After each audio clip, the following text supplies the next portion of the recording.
بسم الله الرحمن الرحيم. அஸ்ஸலாமு அலைக்கும் வரஹ்மத்துல்லாஹி வபரகாத்துஹு. அன்பிற்குரிய சகோதர சகோதரிகளே, நீங்களும் ஆலிம்களாகலாம் என்ற இந்த பாடத்தில் ஒவ்வொரு செவ்வாய் புதன்கிழமையும் புகாரியுடைய தமிழாக்கத்தை பார்த்து வருகிறோம். நேற்றைய தினம் 62வது ஹதீஸை பார்த்து விட்டோம். இன்றைக்கி 63வது ஹதீஸை நம்ம பார்க்க இருக்கிறோம்.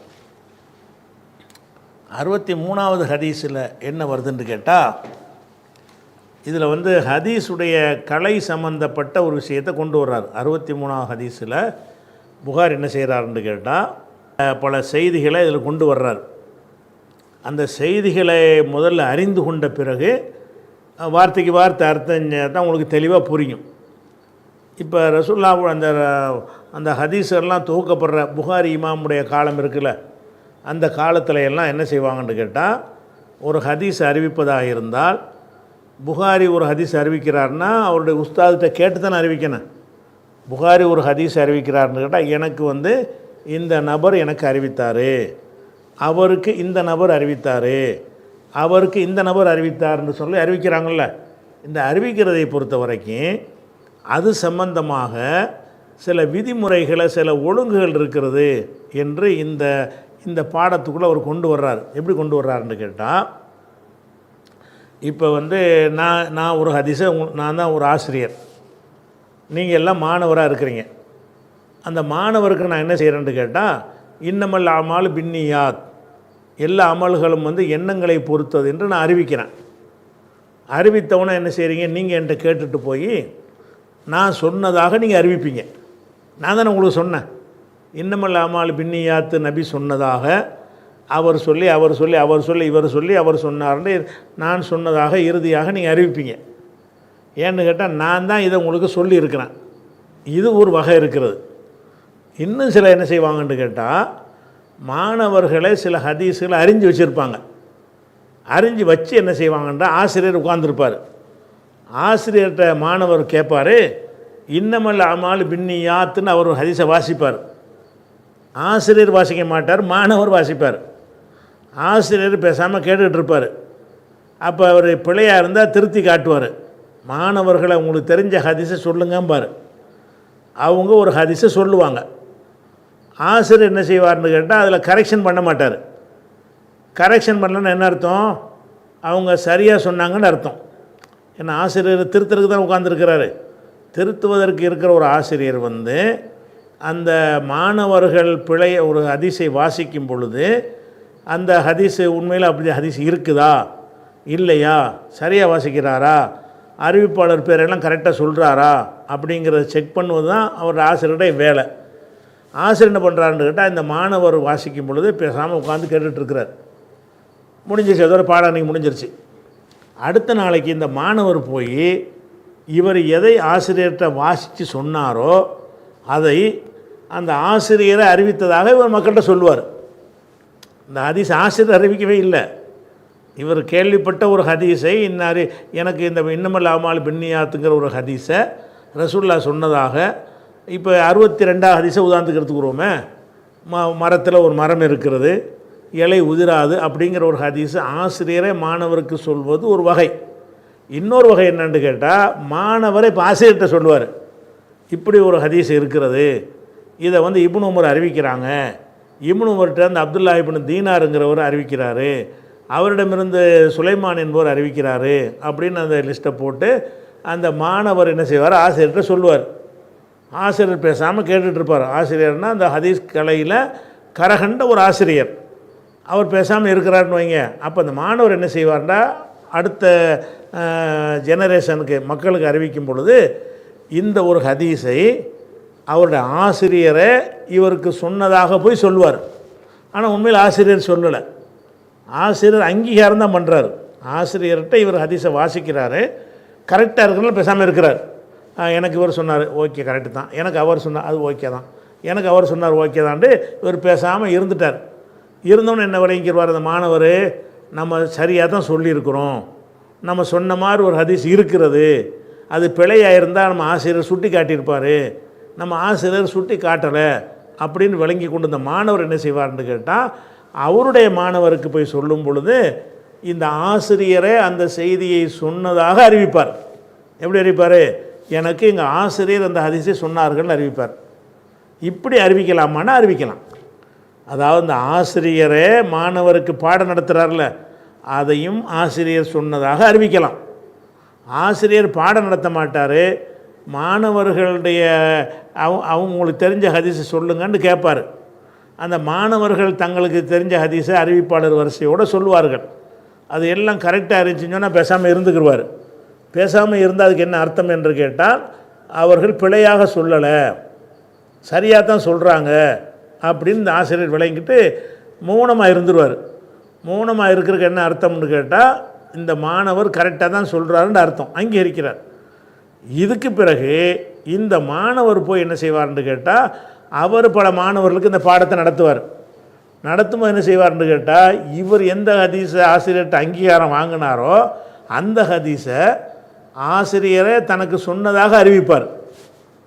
ஆசிரியர், ஏன்னா ஆசிரியர் தான் அங்கீகரிச்சிட்டார்ல, அங்கீகரிப்பதும் ஒருவர் அவராகவே அறிவிப்பதும் சமமானது தான். ஒரு ஆசிரியரே மாணவருக்கு ஒரு ஹதீஸை அறிவித்தாலும் ஒரே அந்தஸ்து தான். அல்லது மாணவர் ஆசிரியர்கிட்ட ஒப்புவிக்கும் பொழுது ஆசிரியர் அப்படி ஏற்றுக்கொண்டார் என்று சொன்னால் அதுவும் ஆசிரியரே சொன்ன மாதிரி தான் என்ற வகையில் இப்படி சொல்லலாம். இதுக்கு ஆதாரத்தை பின்னாடி இந்த பாடத்தில் அவர் சொல்லக்கூடிய விஷயம் என்னன்னு கேட்டால், ஒரு முஹத்திஸ் என்றால் ஒரு ஹதீஸ் கலை மேதையிடத்தில் போய் அவர் சொல்ல ஹதீஸை மாணவர்கள் மனப்பாடம் பண்ணி அறிவிப்பதும் சமமானது தான். மாணவர்களே ஒரு தெரிஞ்ச ஹதீஸை ஆசிரியர்கிட்ட ஒப்புவித்து அவருடைய அங்கீகாரம் பெற்றார்கள் என்று சொன்னால் அந்த ஆசிரியர் சொன்னதாக அவர் புரிந்து கொள்ளலாம்.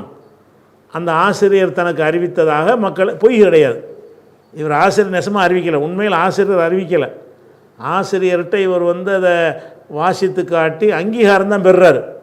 அங்கீகாரம் பெற்றாலும் அது எதில் வரும்னு கேட்டால் அவரே சொன்னதாக வரும், எனக்கு அறிவித்தார் என்று சொல்லலாம்னு சொல்லி இப்படி ஒரு, அதாவது இதுக்கு பேர் ஆசிரியர் முன்னால் படித்து காட்டுதல்.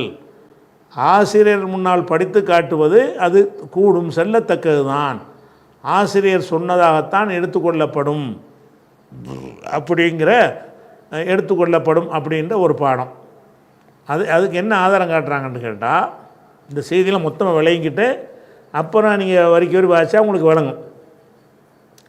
அதாவது லிமாம் பின் சாலபான்னு ஒரு சஹாபி, அவர் ரசூல்லாட்ட வருவார்.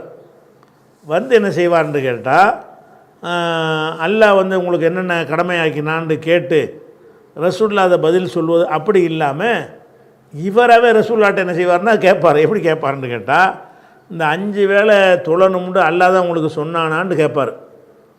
ரசூல் ஆமான்னு மட்டும்தான் சொல்லுவாங்க. ஒவ்வொரு நாளும் 5 வேளை தொழணும்னு நீங்கள் சொல்கிறீங்களே, இதை அல்லாஹ் தான் உங்களுக்கு சொன்னானான்னு இவர் கேட்குறாரு. ரசூல் ஆமாங்கிறாங்க. அப்போ இதே மாதிரி ஒன்று ஒன்றா கேட்பார். இந்த ரமலானில் நோன்பு வைக்க வேண்டும் என்று அல்லாஹ் தான் உங்களுக்கு சொன்னானா? ரசூல்லா ஒரு ஹதீஸ் சொல்ல மாட்டாங்க, ஆமான்னு மட்டும் தான் சொல்லுவாங்க. ரசூல்லா என்ன செய்ய மாட்டாங்க, சொல்ல மாட்டாங்க. இவர் போய் மக்கள்கிட்ட என்ன செய்வார்னா ரசூல்லா சொன்னதை அறிவிப்பார். அதான் 5 வேளை தொழுகையை கடமையாக்கியதாக ரசூலுல்லா எனக்கு சொன்னார்கள்னு இவர் போய் அறிவிப்பார். உண்மையில் ரசூல்லா இவருக்கு சொல்லவே இல்லை. இவர் தான் ரசூல்லாட்ட கேட்பார். 5 வேளை தொழுகையை அல்லாஹ் தான் கடமையாக்கினானான்னு கேட்பார். ரசூல்லா ஆமான்னு சொல்லுவாங்க. நோன்பை அல்லாஹ் தான் கடமையாக்கினாங்கன்னு ஏதோ ஒரு வகையில் தெரிஞ்சுக்கிட்டு வர்றார் அவர். இந்த நோன்பு கடமை, ஜக்காத்து கடமை என்பதெல்லாம் வேறு ஆட்கள் மூலமாக அறிந்து கொண்டவராக ரசூலுல்லாவை பார்க்க வர்றார்.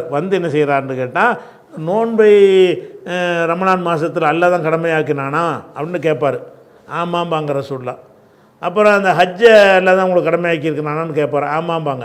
அப்போ ரசூல்லா அவர் கேட்ட எல்லா கேள்விக்கும் இந்த ஆமாம் மட்டும்தான் சொல்லியிருப்பாங்க.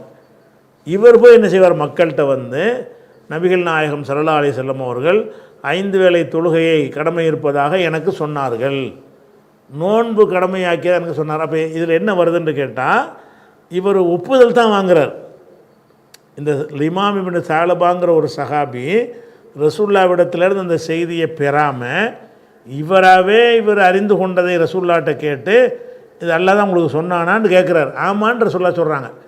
ஆனால் இவர் என்ன செய்யணும், நான் இப்படி கேட்டேன் ரசூலுல்லாஹ் ஆமான்னு சொன்னாங்க அப்படி அறிவித்தாலும் அது ஓகே தான்.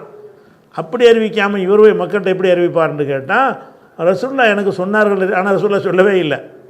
ரசூலுல்லாஹ் சொன்னார்கள் 5 வேளை தொழுகை என்று ரசூலுல்லாஹ் சொன்னார்கள், ரமலான் மாதம் நோன்பு வைக்கணும்னு ரசூலுல்லாஹ் சொன்னார்கள் அப்படின்னு சொல்லி இவர் மக்கள்கிட்ட அறிவிப்பார். இது பொய்யா? பொய் கிடையாது. ஒரு வகையில் பார்த்தா பொய் மாதிரி தான். ஏன்னா ரசூலுல்லாஹ் சொல்லவே இல்லை. இவர் தான் ரசூலுல்லாஹ்ட்ட இது உண்மையா இது உண்மையா இது உண்மையான்னு கேட்குறாரு. ரசூலுல்லாஹ் ஆமாம் ஆமாம் ஆமான்னு சொல்கிறாங்க. அப்போ ஒரு ஆமாம் ஆமான்னு சொல்வாரையானால் அவரே தான் அந்த செய்தியை அறிவித்தார் என்று அர்த்தம். அதனால தான் அந்த இமாம் என்பவர் போய் என்ன செய்கிறார், அவருடைய சமுதாய மக்களுக்கு போய் ரசூலுல்லாஹ் இந்த எல்லாம் எனக்கு சொன்னார்கள்னு அறிவிப்பார். இந்த ஆதாரத்தை வைத்து கொண்டு என்ன செய்கிறார், இந்த ஹதீஸ் ஆதாரமாக காட்டுறாங்க. இந்த ஆதாரத்தை வைத்து நமக்கு என்ன தெரிகிறது என்று சொன்னால், ஒரு ஆசிரியரிடமிருந்து ஒரு மாணவர் கல்வி கற்றல் 2 வகையில் இருக்கும். அந்த ஆசிரியரை அந்த ஹதீஸை மாணவருக்கு அறிவிப்பார், அது ஒரு வகை. ஆசிரியர் மாணவருக்கு அறிவிப்பாமல் மாணவர் அவர் கேள்விப்பட்ட ஒரு ஹதீஸை இப்படிலாம் ஒன்று இருக்குதான்னு கேட்கும்போது இவரும் தெரிஞ்சு வச்சுருப்பார் ஆசிரியரும். நீ கரெக்டாக தான் சொல்லியிருக்கிற, இவருக்கு அவர் சொன்னார் ஓகே, இந்த அவருக்கு இவர் சொன்னார் ஓகே, இந்த அவருக்கு இவர் சொன்னார் ஓகே, இதுதான் மெசேஜ் ஓகேன்றவார். இப்போ ஓகேன்னா என்னவாயிரும், இவர் அறிவித்தார்னு வந்துடும். அப்போ ஆசிரியர் மாணவருக்கு மாணவர்கள் ஆசிரியர்கிட்ட கல்வி கற்றல் 2 வகையில் இருந்தது. ஒரு வகை தனக்கு தெரிந்த ஹதீஸுகளை ஆசிரியரே மாணவருக்கு அறிவித்தல் என்று ஒரு வகை. இன்னொரு வகை மாணவர்கள் தனக்கு தெரிஞ்ச ஹதீஸுகள் சரியா என்று சோதித்தறிவதற்காக ஆசிரியர் முன்னால் அதை படித்து காட்டுவார்கள். படித்து காட்டி ஆசிரியர் அதை ஏற்றுக்கொண்டார் என்று சொன்னால் அந்த ஆசிரியரை இவருக்கு சொன்னதாக எடுத்துக்கொள்வார்கள். அந்த ஆசிரியர் அந்த ஹதீஸ் என்ன செய்கிறாரு, எனக்கு இந்த ஆசிரியர் இதெல்லாம் சொன்னார் அப்படின்னு எடுத்துக்கொள்வார். இப்படி எடுத்துக்கொள்வது அது ஹதீஸ் கலையில் உள்ளது தான், அப்படியும் சொல்லலாம். ஆசிரியர் சொல்லாமல் இருந்தால் கூட நாம் சொல்வதை ஆசிரியர் அங்கீகரித்து கொண்டார் என்று சொன்னால் ஆசிரியரே எமக்கு சொன்னார் அப்படின்னு அறிவிக்கலாம் அப்படிங்கிற ஒரு விஷயத்தை சொல்கிறார். அதே மாதிரி வேறு என்னென்னலாம் சொல்கிறாருன்னு தெரிஞ்ச பிறகு அந்த வார்த்தைக்கு வார்த்தை வாசியை தான் உங்களுக்கு அர்த்தம் விளங்கும். அதுக்காக தான் இது முதல்ல விஷயத்தை சொல்லிவிட்றேன். அடுத்து என்ன செய்கிறாருன்னு கேட்டால், மாலிக் இமாம் என்ன செய்கிறாருன்னா இதுக்கு ஒரு ஆதாரத்தை காட்டுறாரு. என்ன ஆதாரம் காட்டுறாருன்னு கேட்டால், ஒரு மனிதர் இன்னொரு மனிதருக்கு என்ன செய்கிறாருன்னா இதை எழுதி கொடுத்துட்றாரு. ஒரு மனிதர் நான் ஒரு மனிதர் ஒரு ஆள்கிட்ட நான் கடன் வாங்கியிருக்கிறேன். கடன் வாங்கினதை என்ன செய்கிறேன், நான் இந்த நபரிடமிருந்து இத்தனாம் தேதி இவ்வளோ ரூபாய் கடன் வாங்கியிருக்கிறேன் அப்படின்னு சொல்லி எழுதி நான் பேப்பரை கொடுத்துட்டேன். யார்கிட்ட கொடுத்துட்டேன், யார்கிட்ட நான் கடன் வாங்கினேனோ அவர்கிட்ட கொடுத்துட்டேன். அவர் போய் என்ன செய்கிறாருன்னா மக்கள்கிட்ட அதை வாசிக்கிறார். எப்படி வாசிக்கிறாரு, நானே போய் மக்கள்கிட்ட அதை சொல்லலை, நான் எழுதி தான் கொடுத்துருக்குறேன். நான் என்ன செய்கிறேன்ட்டு கேட்டால், இஸ்மாயிலுடைய மகன் அப்துல் காதிர் என்பவர் இடத்துல நான் இத்தனாம் தேதி ஒரு 10,000 ரூபாய் வாங்கியிருக்கிறேன் என்பதை தெரிவித்துக் கொள்கிறேன்னு நான் எழுதி கொடுக்குறேன். எழுதி கொடுத்தேன், நான் போய் மக்கள்கிட்ட சொல்ல மாட்டேன். இவர் கொண்டு மக்கள்கிட்ட வாசிப்பார். எப்படி வாசிப்பார், எனக்கு இந்த ஆள் 10,000 ரூபா தரணும், இந்த அருக்கு அவர் எழுதி தந்த வாசகம்னு வாசிப்பார்.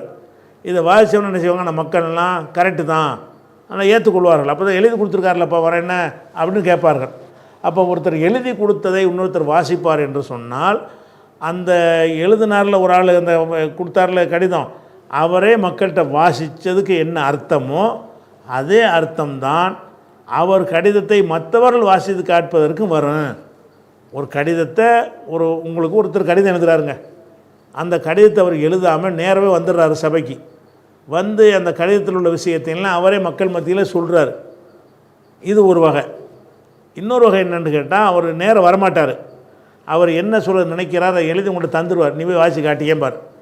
நீங்கள் போய் என்ன செய்வீங்க, நான் மக்கள்கிட்ட போய் நான் இவரை போய் பார்த்தேன், அவர் இந்த மாதிரி எழுதி தந்திருக்கிறாரு, நான் இன்னாரிடம் இவ்வளோ ரூபா கடன் வாங்கியிருக்கேன் எழுதி தந்திருக்கான்னு வாசிப்பார். வாசித்து அதுக்கு என்ன அர்த்தம்னு கேட்டால், அந்த கடன் வாங்கினவரே மக்கள் மத்தியில் ஒப்புதல் வாக்கு மூலம் தருகிறார் என்று அர்த்தம். ஒருத்தர் எழுதி கொடுப்பதும் சரிதான், நேரடியாக வாயால் மொழிவதும் சரிதான், ரெண்டும் சமம்தான். இது ஒரு வகை. அதாவது ஒரு வகை என்னன்னு கேட்டால், ஒரு ஹதீஸை ஆசிரியரை மாணவருக்கு அறிவிக்காமல் மாணவர் ஆசிரியர் முன்னாடி வாசித்து காட்டி ஆசிரியருடைய ஒப்புதலை பெறுவது ஒரு வகை. இப்படி பெற்றாலும் அந்த ஆசிரியர் பெயரில் அவர் அறிவிக்கலாம். இது ஒரு வகை. இன்னொரு வகை என்னன்னு கேட்டால், ஒருவர் என்ன செய்கிறாரு, ஒரு ஆசிரியர் என்ன செய்கிறாருன்னா, ஒரு ஹதீஸை உங்களுக்கு அறிவிக்காமல் எழுதி தந்துடுறாரு. எப்படி எழுதி தர்றாரு? ஹத்தசனா இஸ்மாயில் ஹத்தசனா மூசா அப்படின்னு சொல்லிட்டு கால நபி ஸல்லல்லாஹு அலைஹி வஸல்லம் அப்படின்னு ஒரு ஹதீஸ் எடுத்து உங்கள் கையில் தந்துடுறாரு. உங்கள்கிட்ட அவர் வாசிச்செல்லாம் காட்டுற, உங்கள்கிட்ட பேப்பரை தான் தர்றாரு. நீங்கள் போய் மக்கள்கிட்ட என்ன செய்கிறீங்கன்னு கேட்டால், இந்த ஆசிரியர் சொன்னார்னு வாசி காட்டுறீங்க. அப்போ அதுக்கு என்ன அர்த்தமாகும்னு கேட்டால், அந்த ஆசிரியர் நேரடியாக அந்த மக்கள் மத்தியில் சொன்னால் அதனுடைய தகுதி என்ன தகுதியில் இருக்குமோ அந்த தகுதியில் தான் ஒருவர்கிட்ட எழுதி கொடுக்குறதும் இருக்கும் அப்படின்னு சொல்லி மாலிக் இமாம் வந்து செய்கிறாங்கன்னு கேட்டால், ஒரு பாடத்தில் வாய்மொழியாக அறிவிப்பது மட்டும் அவருடைய ஹதீஸ் கிடையாது. அவர் எழுதி கொடுக்குறதும் ஹதீஸாக இருக்குது. புகாரியே இருக்குன்னு வைங்களேன்.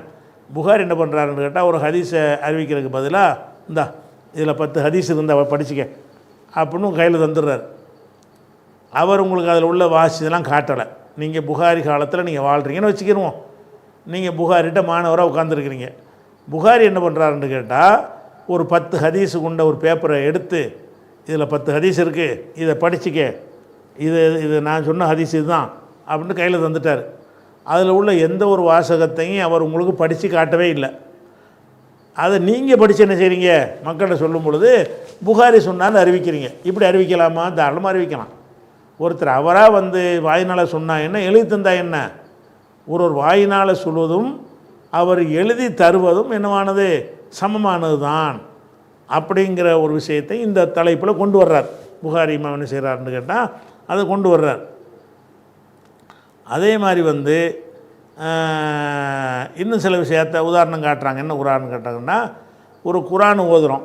குரான் ஓதும் பொழுது குரானை எப்படி ஓதுவது, எந்த உச்சரிப்பில் ஓதுவது என்பதை வந்து ஒரு ஆசிரியர்கிட்ட நான் கற்றுருக்கும் போது என்ன செய்வேன்ட்டு, அவர் என்ன செய்வார், ஒரு ஆசிரியர் முன்னாடி நான் போய் என்ன செய்வேன், குரானை ஓதி காட்டுவேன்.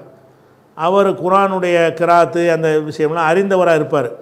நான் ஓதி காட்டுறதை என்ன செய்வார், அந்த அறிஞர் வந்து திருத்தம் செய்ய மாட்டார். கரெக்டாக தான் இருக்குது, சரியாக ஓதிட்ட அப்படின்னு ஒரு மௌனம் காத்துட்டார்னு வைங்க. நான் போய் என்ன செய்வேன்னு கேட்டால், எங்கள் உஸ்தாத் எனக்கு இப்படி தான் ஓதி தந்தாங்கன்னு சொல்லுவேன். அவர் ஓதியை தந்திருக்க மாட்டார். நான் ஓதி தந்ததை அவர் வந்து அக்செப்ட் பண்ணியிருப்பார். அதாவது அப்ஜெக்ஷன் பண்ணாமல் இருந்திருப்பார், ஆட்சேபம் செய்யாமல் இருப்பார். அதுக்கு என்ன அர்த்தம்னு கேட்டால், அவரே தான் ஓதி தந்தார் என்று அர்த்தம் அப்படிங்கிற விஷயத்தை இந்த பாடத்தில் என்ன செய்கிறாரு, அவர் கொண்டு வர்றார். அதே மாதிரி என்ன, ஆனால் அதில் ஒரு விஷயம் என்னன்னு கேட்டால், அது வந்து இஜாசத்து வேணும் முக்கியமாக. அது இதில் வரல, வேறு படத்தில் வரும். இப்போ வந்து நான் வந்து இது ஒரு சின்ன கித்தாப்புன்னு வச்சுக்கிறேங்க. இதில் ஒரு 50 ஹதீஸ் நான் எழுதி வச்சுருக்கிறேன். எழுதி நான் டேபிளில் வச்சுட்டு நான் வெளியே போயிட்டேன். நீங்கள் எல்லாம் மாணவர் 10 பேர் இருக்கிறீங்க. நீங்கள் அந்த பேப்பரை எடுத்துக்கிட்டு போய் நான் சொன்னேன்னு அறிவிக்கக்கூடாது. ஏன்னு கேட்டால், நான் எழுதி வச்சுருக்கிறது திருத்தம் பண்ணுறதுக்கு எழுதி வச்சுருப்பேன், கரெக்ஷன் பண்ணுறதுக்கு எழுதி வச்சுருப்பேன், இது ஏதோ ஒரு குறிப்பு ரெஃபரன்ஸுக்காக நான் எழுதி வச்சுருப்பேன். இது எல்லாம் கரெக்டுன்னு சொல்லி நான் எழுதி வச்சுருக்க மாட்டேன். அப்போ நான் வந்து உங்கள்கிட்ட பர்மிஷன் கொடுத்தா தான் நீங்கள் சொல்லணும். நான் எழுதி வைத்திருக்கிற ரஃபாக நான் எழுதி வைத்திருக்கிற ஒரு விஷயத்தை வந்து என் டேபிளில் இருப்பதை ஒரு மாணவர் எடுத்துக்கிட்டு போய், நான் தான் புகாரின்னு வச்சுக்கிறோமே, நான் டேபிளில் வச்சுருக்கிறேன், எனது புகாரி என்ற மாணவராக இருக்கிறவரை எடுத்துகிட்டு போய் புகாரி இமாம் சொன்னார்கள் அதை வாசி காட்டினார்னா பெரிய பிழையாயிரும். ஏன்னு கேட்டால், நான் அதில் தவறு இருக்கா சரியாக இருக்கான்னு பார்க்குற கூட நான் நோட்ஸ் எழுதி வச்சுட்டு இருந்திருப்பேன். நான் குறிப்புக்காக எழுதி வச்சு ஃபினிஷ் பண்ணி எழுதியிருக்க மாட்டேன். ஒரு மனிதன் வந்து ஃபினிஷ் பண்ணுற நிலையிலையும் சிலது எழுதி வச்சுருப்பான். ரெஃபரன்ஸுக்காக சில குறிப்புகளை, இதை பற்றி நம்ம தேடணும், இதை பற்றி நம்ம ஆய்வு செய்யணும் என்பதற்காக சில குறிப்புகளை வைத்திருப்பான். அதனால் ஒரு மனிதனுடைய எழுத்தை வந்து அவர் பர்மிஷன் கொடுத்த பிறகு நீங்கள் போய் அறிவித்தா தான் அவர் பேரை நீங்கள் அறிவிக்கணும். இல்லை நான் அவரோட வச்சுருந்தார், ஒரு கித்தாபில் வச்சுருந்தார், நான் பார்த்தேன்னு அறிவிக்கக்கூடாது. கித்தாபை வச்சுருப்பார். அவர் என்னத்துக்கு வச்சுருந்தார், அதை ஏற்றுக்கிட்டு வச்சுருந்தாரா, திருத்தம் பண்ண வச்சுருந்தாரா? உனக்கு அவர் அறிவிக்கலையில, உனக்கு அறிவிக்கவும் இல்லை, உனக்கு அனுமதியும் தரலை. அப்படிங்கிற வகையில் அந்த முஹத்தீஸ் என்ன செய்யணும்னு கேட்டால், அவர் வந்து இஜாசத்து கொடுக்கணும், அனுமதி கொடுக்கணும். அனுமதி கொடுக்காமல் என்ன செய்யக்கூடாது, அவர் தரக்கூடிய அவர்கிட்ட இருக்கக்கூடிய பேப்பரை கலாண்டு போய் என்ன செய்யக்கூடாது, சொல்லக்கூடாது. இந்த மாதிரி விஷயங்களை எல்லாம் இப்போ நம்ம பார்க்கக்கூடிய, அதாவது இப்போ பார்க்குறது 63வது ஹதீஸ் இருக்குல்ல, 63வது ஹதீஸ் சம்பந்தப்பட்ட பாடத்துக்கு தான் உங்களை விஷயத்தை முன்னுரையில் கொண்டு வர்றார்.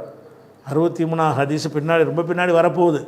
அந்த ஹதீஸுக்கு போவதற்கு முன்னாடி போட்டு பல விஷயங்களை, ஹதீஸ் கலை சம்பந்தப்பட்ட விஷயங்களை, ஹதீஸு துறை சம்பந்தப்பட்ட விஷயங்களை புகார் என்ன செய்கிறாரு, கொண்டு வந்திருக்கிறார். இதை மனசில் வச்சுக்கிட்டு இப்போ இந்த வார்த்தைக்கு வார்த்தை அர்த்தம் பார்ப்போம். பாபு மாஜா ஃபில் இல்மி, கல்வி சம்பந்தப்பட்ட செய்திகள் குறித்த பாடம். அதாவது ஜா என்றால் வந்தாண்டு அர்த்தம். கல்வி சம்பந்தமாக வந்திருக்கின்ற விஷயங்கள் பற்றிய பாடம்னு இந்த வருதல்ங்கிற வார்த்தையை அரபியில் போடுவாங்க. மா ஜா ஃபில் உலுவி, உழுவை பற்றி வந்திருக்கக்கூடிய பாடம்னா அது தமிழுக்கு நல்லா இல்லை. வந்திருக்குன்னு அர்த்தம்னா அறிவிக்கப்படுற அர்த்தம். அதாவது அரபியில் என்ன செய்வாங்கன்னு கேட்டால், உழு சம்பந்தமான ஒரு ஹதீஸ் இருக்குன்னு வைங்களேன், ஒரு 10 ஹதீஸ் போட்டிருக்கிறாரு. அதுக்கு என்ன தலைப்பு கொடுப்பாருன்னு கேட்டால், உழு சம்பந்தமாக மாஜா ஃபில் உலுயி, உழு சம்பந்தமாக வந்திருக்கும் பாடம்னு போட்டிருப்பார். அந்த வந்திருக்கும் பாடம் என்று நம்ம தமிழ் மொழியில் அப்படி சொல்ல மாட்டோம், பதிவு செய்யப்பட்டவைன்னு சொல்லுவோம். அப்போ வந்திருக்கிறதுலேருந்து தான் அரபியில் போடுவாங்க. நம்ம அதையே மொழிபெயர்த்து சொன்னோம்னா தமிழுக்கு தூரமாக போயிடும். தமிழில் அந்த ஒரு நடை கிடையாது. அதனால் என்ன செய்யணும், பாபு மாஜா என்று சொன்னால் மா ருவியன்னு வச்சுக்கிறோங்க. மா ருவிய ஃபில் இல்மி, கல்வி சம்பந்தமாக அறிவிக்கப்பட்டவைகள் குறித்த பாடம். பாபு என்றால் பாடம், மாஜா என்றால் அல்லது ஜா, வந்திருக்கிறதே. அந்த வந்திருக்கிறன்னு நம்மளை நோக்கி வரவா போகுது. அந்த ஹதீஸுக்கெல்லாம் நம்மளை நோக்கி வரவுலாம் போகிறது கிடையாது. அவங்க அந்த பாஷையில் வந்திருக்குன்னு சொல்கிறாங்க. அரபியர்கள் என்ன செய்கிறாங்க, மாஜா ஃபில் இல்மி, கல்வி சம்பந்தமாக வந்திருக்கும் பாடம்னு அவங்க போடுவாங்க. நம்ம வந்திருக்கும் பாடம்னு சொல்வது தமிழில் சொன்னால் அது ஒரு டிஃப்ரெண்ட்டான ஒரு நடையாக தெரியும்.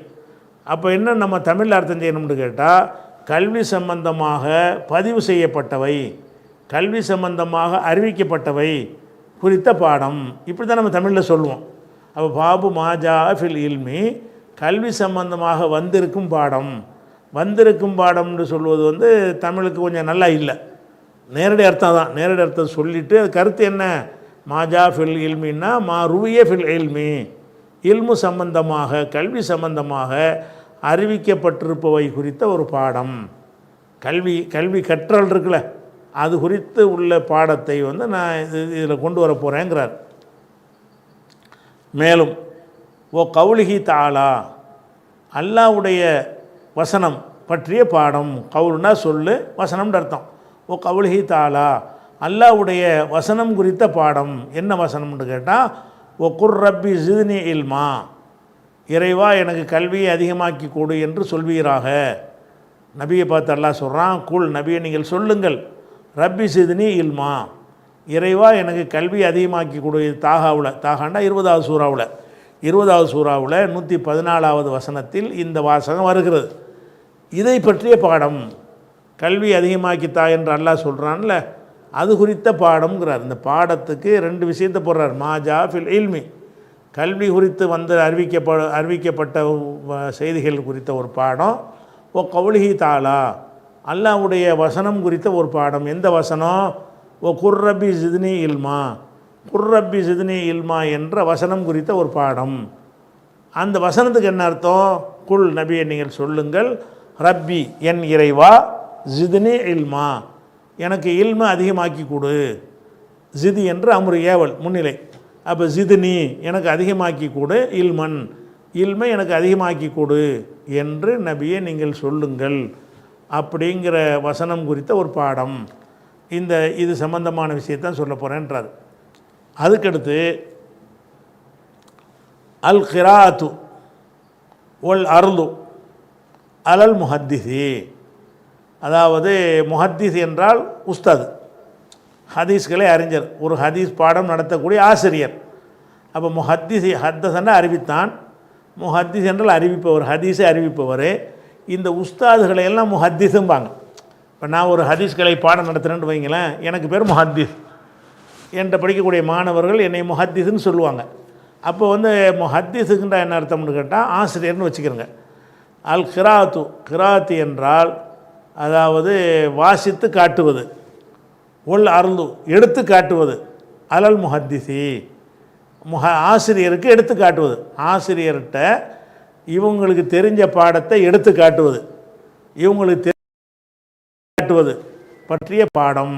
இது ஒரு பாடம். இந்த பாடத்தில் என்னென்னா வரப்போகுதுன்னு கேட்டால், ஒரு ஆசிரியர்கிட்ட போய் அவர் சொல்வதை நம்ம கேட்குறதுக்கு பதிலாக நமக்கு தெரிஞ்சதை அவர் முன்னாடி வாசித்து காட்டி ஒப்புதல் பெறுவது. அல் கிராத்து, கிராத்துனா ஓதுதல், ஒல் அருளு எடுத்து காட்டுதல். கிராத் என்றால் ஓதுதல், அருளு என்றால் எடுத்து காட்டுதல். யாருக்கு எடுத்து காட்டுதல்? அலல் முஹத்திசி ஹதீஸ் கலை அறிஞரிடத்தில், ஒரு உஸ்தாதிடத்தில், ஹதீஸ் பாடம் நடத்தக்கூடிய ஆசிரியரிடம் போய் ஒரு ஹதீஸை வாசித்து காட்டுவது, அவர்கிட்ட எடுத்து காட்டுவது குறித்த ஒரு பாடம். இந்த விஷயத்துக்கெல்லாம் எப்படி நம்ம எடுத்துக்கொள்ளணுங்கிறத இந்த பாடத்தில் அவர் சொல்ல போகிறார். அதுக்கடுத்து அல் ஹசனு, ஹசன் என்று முட்டையாக வந்தாலேயே ஹதீஸ் நூல்களில் ஹசன் பசரிங்கிறவர். ஹசன்னா ரசூலுல்லாவுடைய பேரப்புள்ள ஹசன் அவர் கிடையாது. ஹதீஸ் கிதாபில் ஹசன் வறுமையானால் ஹசன் பசரின்னு ஒரு பெரிய ஒரு ஸ்காலர் இருந்தார். அவரை குறிக்கும்போது ஹசன் முட்டையாக சொன்னாங்கன்னா ஹசன்டா அவர் தான். அல் ஹசனு, ஹசன் பசரி. ரா என்றால் ரான்னா பார்த்தான்னு அர்த்தம். அதே ரா என்பதற்கு கருதினார் என்ற அர்த்தமும் இருக்கிறது. கல்வி சம்பந்தமாக வரும்போது ரான்னு சொன்னால் அவர் கருதினார்.